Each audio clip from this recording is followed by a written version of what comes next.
سائے میدان کی چڑیل۔ یہ قصہ ایک ویران میدان کا ہے جسے لوگ سائے میدان کے نام سے جانتے تھے۔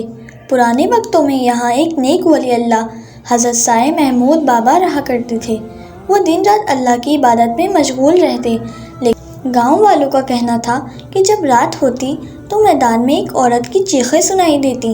کچھ لوگ کہتے تھے کہ وہ چڑیل ہے جو یہاں بھٹک رہی ہے، اور کچھ کا ماننا تھا کہ یہ کسی مظلوم کی بدروح ہے جو انصاف کی تلاش میں ہے۔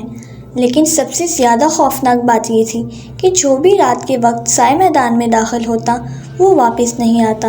لوگوں نے کئی بار وہاں جانے کی کوشش کی، مگر ہر بار کوئی نہ کوئی انہونی ہو جاتی۔ گاؤں میں ایک اور ولی اللہ حضرت سائے بابا رہا کرتے تھے۔ وہ ایک جید عالم اور روحانی شخصیت تھے۔ جب انہیں سائے میدان میں ہونے والے واقعات کے بارے میں معلوم ہوا تو انہوں نے خود اعلان کیا کہ وہ وہاں جا کر حقیقت معلوم کریں گے۔ وہ ایک چاندنی رات میں ہاتھ میں تسبیح لیے تنہا میدان میں جا پہنچے۔ جیسے ہی وہ میدان کے بیچ پہنچے، ایک زوردار ہوا چلنے لگی، درختوں کی شاخیں تیزی سے ہلنے لگی اور فضا میں ایک پراسرار سی سرگوشی گونجنے لگی۔ اچانک ایک لمبے کالے بالوں والی عورت نمودار ہوئی۔ اس کی آنکھیں دہکتے انگاروں کی طرح سرخ تھیں اور وہ ہوا میں معلق تھی۔ یہ جگہ چھوڑ دو بابا، ورنہ تمہاری بھی یہی حالت ہوگی جو باقیوں کی ہوئی، چڑیل نے گرجدار آواز میں کہا۔ سائے بابا مسکرائے اور پورے یقین کے ساتھ کہا، اللہ کے بندے کسی سے نہیں ڈرتے، بتا تیرا قصہ کیا ہے؟ چڑیل کی آنکھوں میں آنسو آ گئے اور اس نے ایک دردناک آواز میں کہا، مجھے برسوں پہلے اس میدان میں بے گناہ قتل کیا گیا اور میری روح اب قید ہو گئی ہے۔ میں بدلہ نہیں چاہتی، بس سکون چاہتی ہوں۔ سائے بابا نے اپنے ہاتھ آسمان کی طرف اٹھائے اور دیر تک دعا مانگتے رہے۔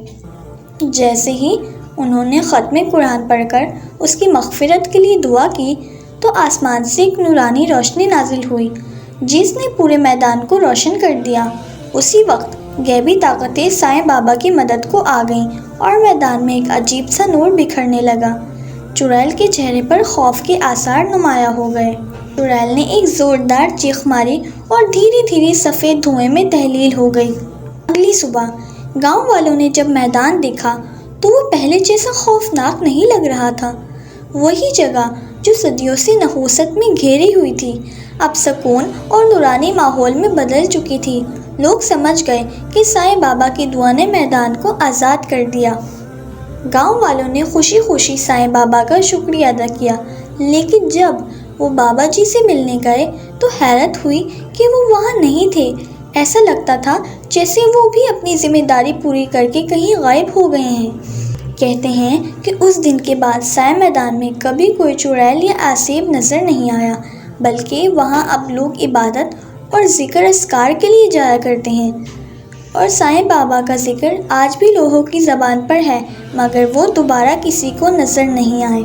اس کہانی سے ہمیں یہ سبق ملتا ہے کہ اللہ کے نیک بندے ہمیشہ سچ اور نیکی کے راستے پر چلتے ہیں۔ مزید اسلامک ویڈیوز دیکھنے کے لیے میرے چینل کو لائک کریں، سبسکرائب کریں اور شیئر کریں۔ بیل آئیکن پر بھی کلک کر دیں تاکہ ہر نئی آنے والی ویڈیوز آپ تک پہنچ جائیں۔